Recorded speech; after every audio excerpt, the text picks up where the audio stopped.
Hi guys, welcome back to the channel. I'm Office Bloke Daz. I'm Gaynor. Office Bloke Aidan. We all three of us together. The rarest, wildest, and evil cat in the world. Oh, What could this be? I'm not really a big fan of cats, No, I'm personally. not. Evil. Because I do find them quite evil. I've been watching a few videos that have cats on them, and they're like, what they are is cats are like women, dogs are like men. Dogs are a bit like dopey and just like follow you around and just like, oh, I'll do what you say, sort of thing, right? And then cats are like snidey. Yeah, they are. Aren't they? They are. Yeah. The way they look at it, they look at it and think, I'll wait for the right moment. And Yeah. then when the time comes, wham, Yeah. scratch at you. Yeah. Anyway, this is the rarest, wildest, and evil cat in the world. No idea what this could be. Oosh. This is a very evil predator. Dangerous, cunning, always dissatisfied with everything. It seems that it's always in a bad mood, Bagpuss. and it's better Yeah. not to get in its way when it's in this state. This beast can easily attack a person or even a representative of its species teeth. without any reason. But why do these wildcats react to everything with such aggression? Why are they always ready to fight? We're going to find out now. Let's go. Put it in a cage. Let's have a cage match with a honey badger. Yeah. Honey badger versus evil cat. Yeah, you should try it, right? Yeah, I think it'll lose. Yeah.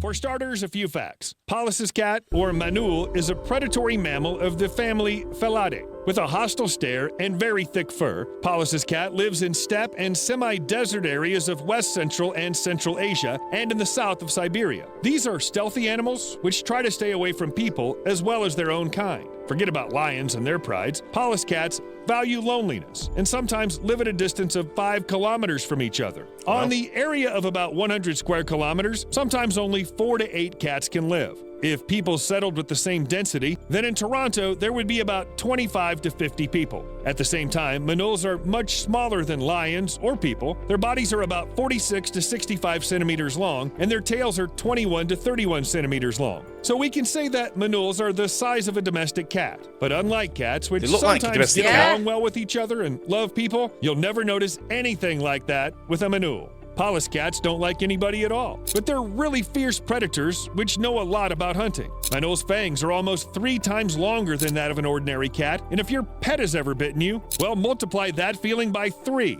and then add to it the rage of a wild predator. Manuls have a death grip, and they don't let their prey go until they get what they want. But despite all the exoticism, in fact, they're just stocky cats with short, thick legs and very thick fur, which makes manuls seem larger and heavier than they actually are. They have the longest fur among cats.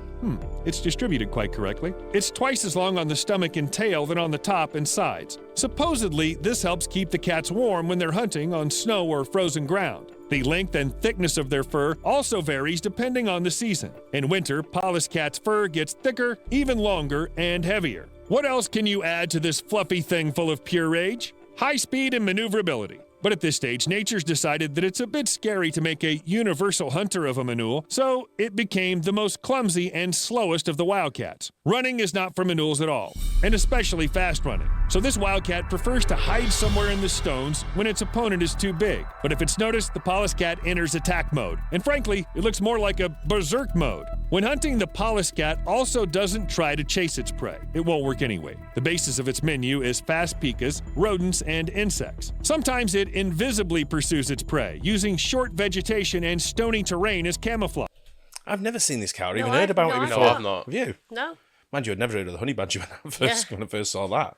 It was the first time I've ever heard of it. Yeah. But yeah, it's got like a cross between like a possum and a cat, really, isn't Yeah. it? It's got like little short, stocky legs, and just sort of like the legs seem too short for the cat, Yeah, don't it's a they? bit weird, isn't it?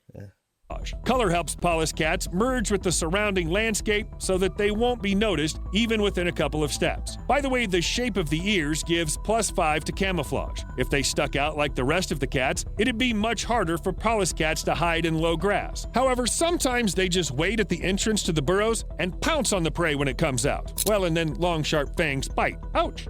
Manuls may not be the fastest cats, but this doesn't stop them from hunting successfully. And don't think that the amazing features of manuls ends there. I've already mentioned thick fur, but you can't imagine how much thicker it is. It's believed that the density of manul hair is about 9,000 hairs per square centimeter. That's not an animal.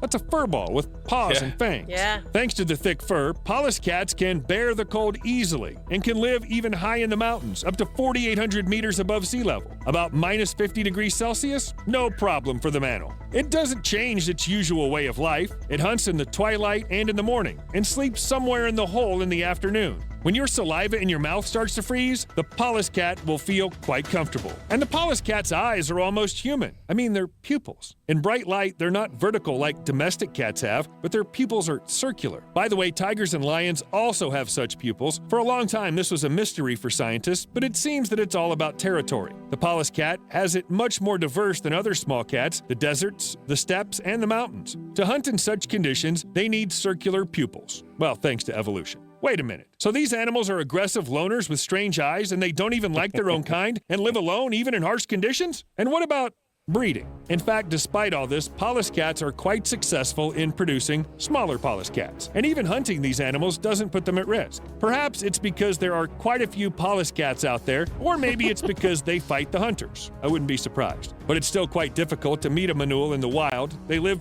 too far away from each other, and they're very good at the art of disguise, and don't want to face people at all. And if you see an angry Pallas cat live at least once, you'll realize it's only for the best. However, Pallas cat isn't the only unusual. So how do they mate then? Well, that's it. It's, if they live so far apart, it's amazing how they're still in existence, isn't it? Yeah. They're living so far apart. They live on their own. They don't like being around other animals. Yeah. But mad. Representative of the family Felidae. Meet a fishing cat, a wild predator living in Southeast Asia. And as you probably have already guessed, this cat catches fish. Moreover, it dominates the water, as the predator should. Domestic cats squeamishly shake off their paws if they get into a puddle. Most wild cats don't like water. And if they have to overcome obstacles in the form of rivers or lakes, they do it with obvious dislike. Fishing cat is an exception to all the rules. It not only hunts shallow waters easily and with pleasure, but it also swims perfectly. It seems that because of the range of these predators, when there are too many different reservoirs around, you'll have to learn to swim to at least survive and get food. But the fishing cats have upgraded themselves. They not only learned how to swim, but also evolved into professional swimmers. Fishing cats are much larger than domestic cats, have powerful muscles and a wide chest. The weight Never of the heard of male these. is It's like a cheetah. 15 Yeah. kilograms. But this isn't the most important thing, because fishing cat has webbing. Seriously. They help these cats move in the water as well as capture and hold their main prey, fish. Besides, tropical fishing cats have a special structure of nostrils which allows them to hold their breath and dive underwater. I'm still talking about cats, about the next of kin of those domestic fluffy things which run in terror if you spray them. Any beast from wildlife, not to mention other cats, can envy the fishing talents of this predator. Fishing cats can patiently wait for their prey, lure fish imitating insects on the surface, and rush into the water with lightning speed. And if fishing for some reason didn't work, these cats will easily find a substitute for fish. Maybe a duck. By the way, did you notice the tail? It's really short, because these predators don't need a long tail to keep balance. In water, such a tail only gets in the way, so the fishing cats just got rid of it. No long tail, no problem. Do you remember the sociable manul? Fishing cats also have a reputation as brawlers and bullies, but they avoid meeting people. Fortunately for us friends, because once such a cat chased away a flock of dogs. There's also a legend that a fishing cat dragged a 4-month-old child from Singapore. However, this case hasn't been documented. But it's well known that a male fishing cat, which was large and kept in a zoo, broke out of its cage, then entered the leopard's cage and killed it. Maybe poor Leo looked at it the wrong way. It's not surprising that adult fishing cats prefer loneliness. If they don't take care of their offspring, apparently they, like the Pallas cats, have a nasty temper. And now, pay attention. Now it's going to be really sweet. A sand cat is sometimes called the smallest among the wild cats. Its body length doesn't exceed 90 centimeters and 40. I've never heard of any of these. No. No, I've A not. fishin' cat. I have a sand cat. Central I Asia. didn't realise did there you were say? so many cats. Yeah. I thought it was a cat, yeah. A cheetah, Tiger. lion, tiger. And that's I about know, it, right? right? Puma. Panther. Percent of that is tail. These fluffy animals, which you want to pet, live where it's the hottest, in the Sahara Desert, throughout the Arabian Peninsula, and in some parts of Central Asia. They prefer a very dry and arid environment with minimal vegetation, although who would prefer that? But if the Pallas cats easily endured extreme cold, these babies are just designed to survive in the infernal heat. Even when the surface temperature reaches 51 degrees Celsius, they're still able to live here, as usual, thanks to evolution. In order to move in such conditions, sand cats' paws are covered with fur, which saves the paws from burns. These little predators cope with the lack of water very easily. They only drink when it's necessary. Cats get their moisture from food, mostly in their diet, including jerboas, small rodents, lizards, as well as spiders and other insects that it can find. And if they want, sand cats can attack even a large poisonous snake. Horned viper? Fine, give me 2. Whoever gets caught by a Damn. cat while hunting will still be eaten. No options. When attacking, sand cats can reach a speed up to 40 kilometers an hour. And they have a bonus. To track prey underground, nature has given these predators funny little ears. Well, if the prey's too big for one meal, the velvet cat will just put it in the sand till next time. It'll put it, so to speak, in the fridge. What else should I add? Thought to nature and taught sand cats to bark? Why not? What else should I add? Cats are great, but it's better to pet the domestic ones and stay away from the wild, even if they are incredibly cute and fluffy. Who knows? When will the wild cat decide to put you on its menu? See you later. Yeah, it's good Weird, stories then, yeah. because that's what the internet's for, though, isn't it? It's Yeah. finding stuff like this, because I've never even heard of any of them. I've heard, No, of, I know, I've heard right? of sand cats. Yeah. They had Yeah. them in Abu Dhabi. Oh, they did? Yeah. All right, so I've never come across them at all. It's the sort of thing you'd pick up, wouldn't you? If you see one, you'd be like, oh, there's a cat. You know, it's just like a little cat, a little I am kitten. picking up no wild cat. Yeah. All of a sudden, its teeth come out, and you're Yeah. like, wee. Yeah. You know, it's interesting information, especially Yeah. when they're fighting snakes as well. Yeah. Going against poisonous Poisonous, yeah. snakes. It's balls on these cats, right? Eh? So that's like the feline, like honey badger, isn't it? Yeah. That's what they are. Yeah. Mad. Good story, that. Yeah. Hope you guys enjoyed it as well. Don't forget to like and subscribe. We'll see you in the next one. Bye. Cheers.